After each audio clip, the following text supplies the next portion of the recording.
I want to take you on a journey with me.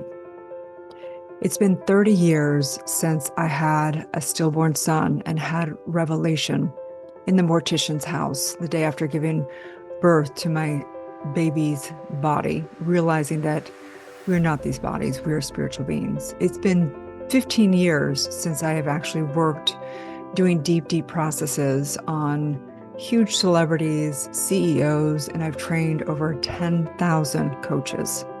And I'd like to take you on a journey with me because I am finally going to be writing my book on E4 method, the 4 steps to healing your past, empowering your present, and manifesting your future highest self. Welcome to the Dr. Erin Show. May you live your truth.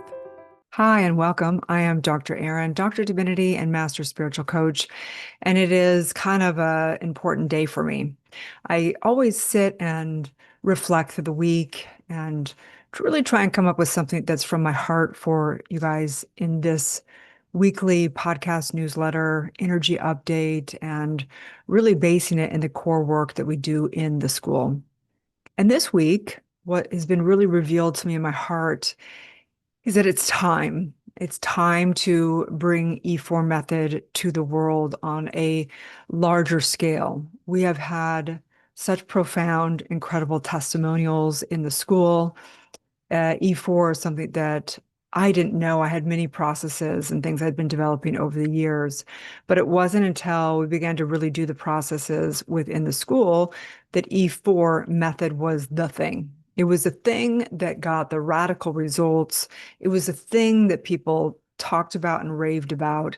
It was the thing that was very clear as a feedback from the universe that this was the process that had people really reaching an enlightened state. So I want to take you on a journey with me. And why I do this is the same reason why I teach my students to put out things to the world that holds them accountable. And so I want to take you on a journey as I write this book, as we already have the courses for E4 and the certifications and the accredited certification, which is kind of funny because you would think first you do a book and then you would do that. And it's actually absolutely opposite for me, which is amazing because it's taken many, many years to do these processes to distill them down into such clear, simple steps as the 4 steps to heal your past, empower your present, and manifest your future highest self. So I want to invite you also to take this weekly journey with me as we're diving into this deep, deep, profound work. And I would invite you to do something for yourself as well, no matter what it is, whether it be a dream you're fulfilling upon, a book you're writing for yourself. Maybe you are, focusing on your health or your wealth or relationships or really birthing your purpose and calling. I invite you to use this podcast, use this newsletter to hold yourself accountable for something that you want to take the journey with me on. And so as we dive into this, I wanted to say that it's been such an interesting journey of writing, beginning to write this, because I reflect back upon my first book, Awakening, and how challenging it was for me in that journey. It was something I wrote when I was finishing my doctorate of divinity, and I really was compiling so much incredible, powerful content that I wanted to put it into a book so that one, I wouldn't forget it. Two, that it was the distinctions that I had learned over, the 20 years of developing all this work. I think the book came out in 2017 for Awakening, and it's been a book that has really helped so many people, and given them the distinctions of the specific lineage that we are in, which is the ancient wisdom of the universe, which is metaphysics, which is universal spiritual law, and bringing in transformational distinctions. It's a 40-day journey of awakening. and really understanding the distinctions of getting out of the way, if you will, to be able to awaken to the truth of who you are. So that journey was incredible for me because I was completely not a writer. I was dyslexic growing up, and English was my worst subject in school. And so to write a book was what I call the book wrote me. It developed me in ways that I had to get developed. I had to get organized. I had to really distill down all of my thoughts. It was one of the most beautiful and most challenging processes for me. But of course, like everything, you have hindsight after, right? And you can look back and go, oh, I wish I just sat down and written out the outline very clear and gotten really clear of what that was. Instead, what I did for a long time is I would take each distinction that was in the book and I would write out 5 pages on each distinction. And then as I got all of the distinctions together, then I was like, well, what are these? What's the actual, things that it's distilling down? And an awakening, goes through a specific journey and a path to awakening. And so the cool thing is now for you out there, if you're looking at this going, what do I want to fulfill upon, whether it be a book, whether it be whatever, it's always challenging in the beginning. But as we evolve and grow and keep completing cycles and projects, it gets easier and easier. So this journey into writing, which I'm on the journey right now of writing the E4 method book, the 4 steps to healing your past, empowering your present, and manifesting your future highest self. So it's been fun because I know I'm not going to write a bunch of things until I got really, really clear on the outline. And so, one, I want to take you on the journey with you because I really truly believe that E4 is a way of a quantum enlightenment. Looking back over the 30 years of my journey of awakening and doing all the deep work, having 28 plus years of meditation and doing the deep, deep regressions through E4 in this lifetime, past lifetime, and future time compressing. I really, really believe that there is ways of taking a quantum leap in your awakening, a quantum leap in really your enlightenment, a quantum leap in empowering yourself and becoming the person that you were born to be, which is someone who is great, someone who has a very specific gift and message to bring to the world. So as we go along this journey, I'm going to hold myself accountable and bring hopefully some distinctions that will help you in your own journey of awakening and enlightenment. Okay. So our journey together is going to go like this. The first part is kind of an introduction. How does the universe work? What is the creative process of the universe, and how do we live in a mental universe that is connected to our subconscious mind, that is connected with the universal law? And how does this work through mental pictures that connects to our epigenetics at a subconscious cellular level upon the DNA that's one with the Akashic records and all lifetimes and all past lifetimes? So I'm going to get a real deep dive into the overview of how creation works, how it works from your mind, how it works from your subconscious, and how it works in the super consciousness. So we're going to do kind of a big overview of what that is and understanding the creative process. So to make sense of how E4 and how your consciousness has created all of your limitations, and also the same consciousness that can create your limited beliefs and false identity can be inverted and actually declare and free your DNA and have you become somebody that's truly all powerful and all knowing and a creator of their lives. Okay. So that's kind of the overview that we're going to be going over. So the second part of the introduction is we're going to go into what are the 4 steps? What are the 4 E's? Why is this something you can live and breathe, not just in regressions, but in every single day of your life, in every single experience, how you can literally liberate yourself and consciously create at all points in time.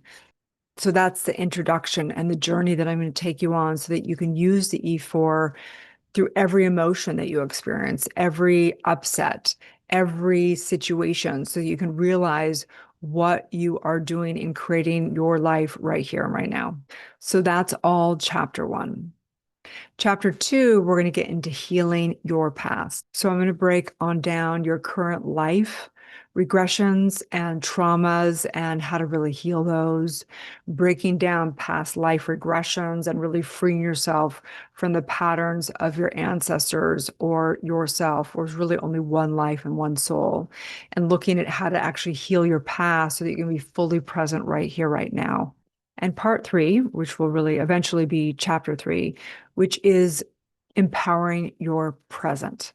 So I'm going to get into how to actually use E4 for your emotional mastery and your energetic mastery on a day-to-day, moment-to-moment, breath-to-breath choice, teaching you actually how to transform and transmute the energetics at every point in time. And next is one of my favorite things that we do in school, which is quantum manifesting, time compressing, really empowering and birthing your future highest self. So I'm going to dive in here and help you understand how life is not linear. There is no such thing as time and space, from a spiritual perspective. There's only now, and really how to call in and quantum manifest, bringing the vision in of your future highest self and how to energize that to manifest and to take a quantum leap, taking years or months or whatever it is off of the timeline of you to embody your future highest self. And then finally, we're going to get into living the E4, living fully in the presence of all this from a daily spiritual practice, from really intentionally living to become the creator of your life. So I want to begin with a story I've been using quite a bit, and it is the story of the magic lantern. You saw it in Aladdin, but it was way before Disney came out with that story. It's a very famous story that we've all heard, which is this magic lantern, which is about a genie. And the genie comes, I believe, it goes something like there's somebody in a cave and they're going back and they're looking for things and they find this lantern and they kind of dig it up, and up comes this lantern, and they kind of are trying to get the dust and all the stuff off this magic lantern, not realizing that they're actually polishing and rubbing this magic lantern. And all of a sudden, poof, comes this magic genie. And this big kind of scary, all-knowing, all-powerful genie comes out. And, the guy that is trying to, that found the lantern is scared, like, oh my gosh, what just happened, right? And the genie comes out and the genie says, your wish is my command. I can grant you 3 wishes, right? So whatever you want to wish for 3 wishes. And as so many people talk about the story, they ask, what would you wish for? If you had 3 wishes, what would you wish for? And like most people, they say, well, I would wish that I could have any wish for eternity, right? That I would wish to know how to make the wishes come true, right? We all want to know the secret of the universe. We all want to know the secret formula for success. We all want to know how to become almighty, all-knowing. And so what this story represents is the genie represents the highest consciousness, right? That God self within, that consciousness that can grant us stuff, right? Which is really like universal law. If we understand the secret of universal law, we know that any wish can be commanded, right? But what this story did not tell us, and what it did kind of represent though at the same time, is that your wish is my command.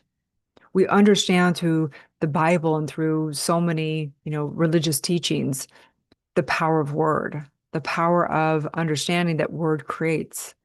Your command, when you command, you actually inform your subconscious mind, which is one with the superconscious mind.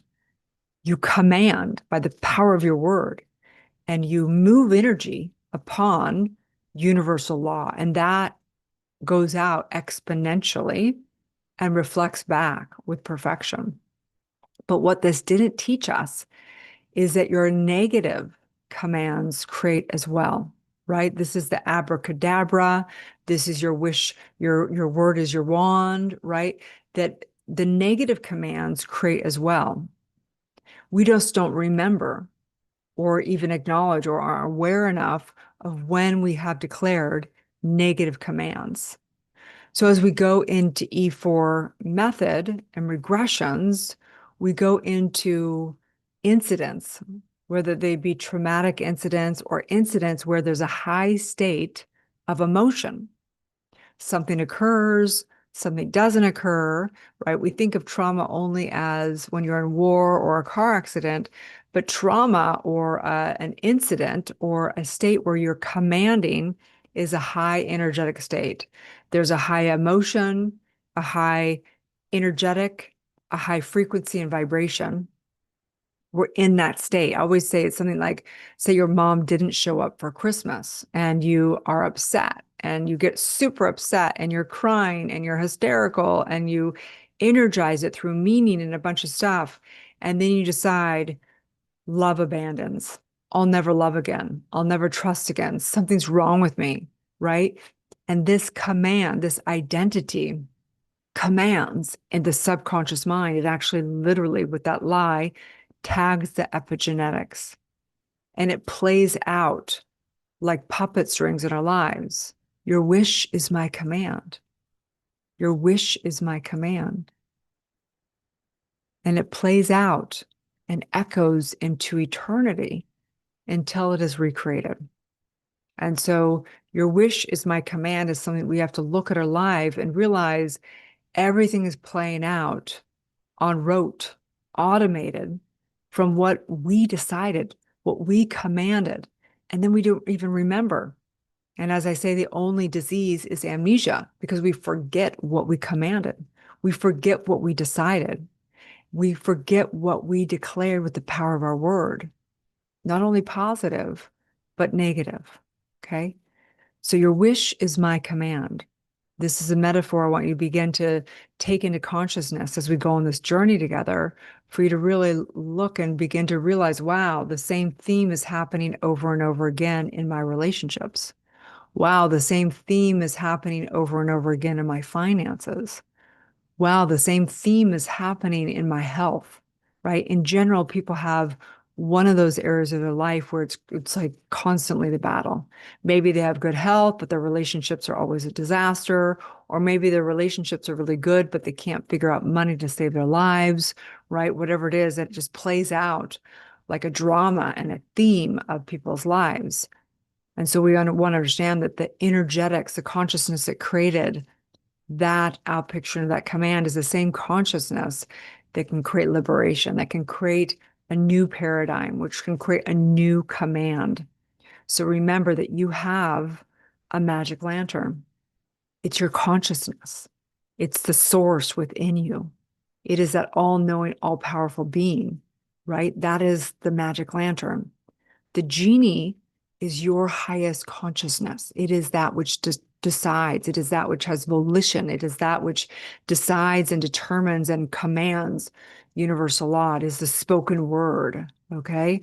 And so as we go again into this journey, I'm just going to leave you with this kind of metaphor, this visual of the magic lantern to know that we're going to go on the journey of using that magic lantern, of becoming that genie within us and deciding a new command. Your wish is your command. You can make as many wishes. You can fulfill upon your dreams. You can fulfill upon becoming the highest self. You can fulfill upon not being the effect of the world, but rather reawakening the I am, the consciousness within you, that God source within you, the all-powerful, all-knowing aspect of who you are. Okay. So I invite you to go on this journey with me, share it with your friends, who we hang out, we become. If you have friends that are complaining and the victim and this and that, it's really hard to get to the next level in your life. You want to enroll your friends, your close, intimate friends, your inner circle into healing and empowering and all the stuff. So go on this journey together. You can share out the newsletter. You can grab the Universal Law calendar below. This week, believe it or not, does not surprise me at all. The Universal Law lesson of this week, because there's only one universal law. It's the law of oneness, the law of love, the law of cause and effect, whatever you want to name it. But we go over 52 distinctions on this podcast here and in the newsletter and in the school. So this week's Universal Law lesson is the law of destiny, which is so funny because I truly believe that this book is one of my destiny and my legacy that I'm here to leave in this lifetime. So the universal law of destiny states it's written in the stars. What you wholeheartedly desire is your destiny. So what does that mean exactly? That means whatever you truly focus on will become your destiny. Because if you truly, truly desire it, right? Think about it like if pretend it's a dream, okay? When you really, really desire it, you keep asking yourself, how can I do this? And you keep embodying it and you keep focusing on it. If you don't really want the dream, you'll find every excuse. You will find every reason why you can't do it. And that is your destiny. Okay. So whatever you focus on, whatever you embody, whatever you truly, truly desire is your destiny. And so I'm just knowing a great destiny right now, taking a deep breath in. I just say thank you, thank you, thank you for all the great wisdom of the universe, all the ancient wisdom, all the truth of the universe. I recognize right here that E4 is a destiny, that it has had a life beyond me, that it is something that has gone back out and recognized and reflected back through the universe with exponential awakening, exponential empowerment, exponential freedom, exponential liberation. I'm recognizing and knowing the destiny of E4 through the book, through even more courses, through helping the masses really truly out there heal and reveal the truth of who they are. I'm also knowing the destiny of anyone and everything, of everyone, every leader that is watching or listening in right now, that they have a destiny. They have a divine destiny, whatever's written on the cells of their heart, whatever they truly desire, the destiny is for them to embody the highest version of themselves. I'm knowing this absolutely together. I know we're on an awakening journey together, this age of Aquarius, this time in history that is a destiny for each and every one of us. And I'm just saying thank you, thank you, thank you as we go on this journey of E4, of healing thy past, empowering the present, and manifesting the future self, the highest self. I'm knowing this for each and every one here. I'm knowing and blessing this book. I'm blessing all of E4 courses, certifications. I'm blessing every practitioner that embodies E4, teaches it, and practitioners it out as coaches in the world. I'm saying thank you, thank you. I'm blessing it exponentially in the empowerment and in the enlightenment and in everything. It is done as together we say, and so it is. And so it is. Okay, you guys, if you haven't already, you can grab the free Universal Law calendar below. You can come together with me every week here, get your mind right. If you're ready to go to the next level, you come in and actually get your E4 trauma work and regression work and empowerment work and future time compressing work all done in the school. You can actually get accredited and turn it into a career for yourself. I'm so incredibly honored to do this work with you. Sending you so much love. Have a beautiful, blessed day, and may you live the truth.